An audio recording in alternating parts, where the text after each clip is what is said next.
Hey guys, welcome to my kitchen! Guess what we'll be baking today? If you mumbled brownies to yourself, then congratulations, you earned a brownie point. Did the bowls of chocolate give it away? Okay, let's get started. You'll need butter, chocolate, sugar, eggs, vanilla, flour, baking soda, and salt. Did you get all that? Because I'm a pretty fast talker. If not, I got you. Luckily, I created a pin that recaps this recipe. Now for the baking. In a medium bowl, mix the white and brown sugars.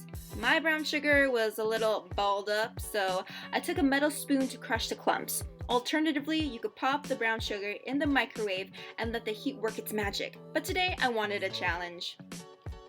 Next, we'll chop the chocolate. Okay, this isn't necessary. I only wanted to impress you with my cutting skills.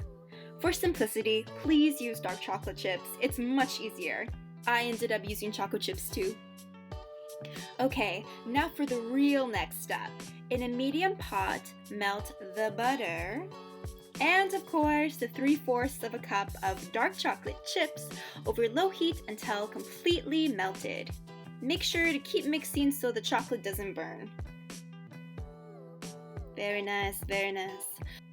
Next, pour the chocolate in the bowl with the sugar, making sure to scrape all the sides of the pot to get every last bit of chocolate, and then mix until smooth. Ready for the next step? Because it's time to get crackin'! Add 3 eggs into the bowl and mix until completely incorporated. I like to tap the yolks because I find it easier to break everything up. It's really an excellent way to mix. Next, we'll add the flour. If you're concerned about clumps, you can always sift the flour through a sieve as you pour. Then we add the salt and baking soda. And of course, we mix. As you can see, I changed my mixing tool from a whisk to a spatula. This is to avoid overmixing. Now here comes the vanilla.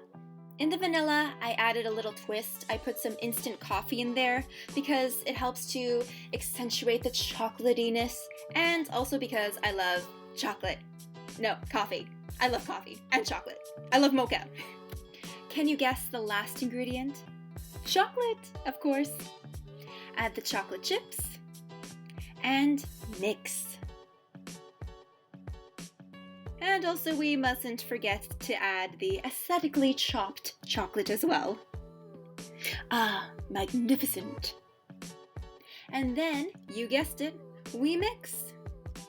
In a greased 8 by 12 inch pan, or any pan that you have, pour the batter in. Bake at 350 degrees Fahrenheit for 50 to 60 minutes, just until the toothpick comes out decently clean. We don't want to overbake. You'll also know when the brownies are ready when the top is no longer jiggly.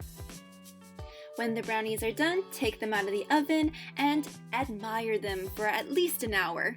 No, just kidding. Just let them cool for a good amount of time. Or if you're impatient like me, you can put them in the freezer for 30 minutes and that will help cool them off. Time to dish it up. My favorite part. With a knife, loosen the edges of the brownies for an easy flip. Yes, I said it. A flip! We're flipping these bad boy brownies! Not just once, though, but twice.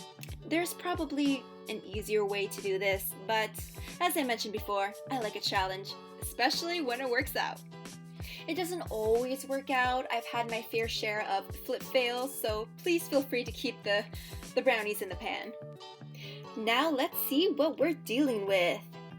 Oh yes, look at that chocolate. Now it's time to cut the brownies into not so equal parts.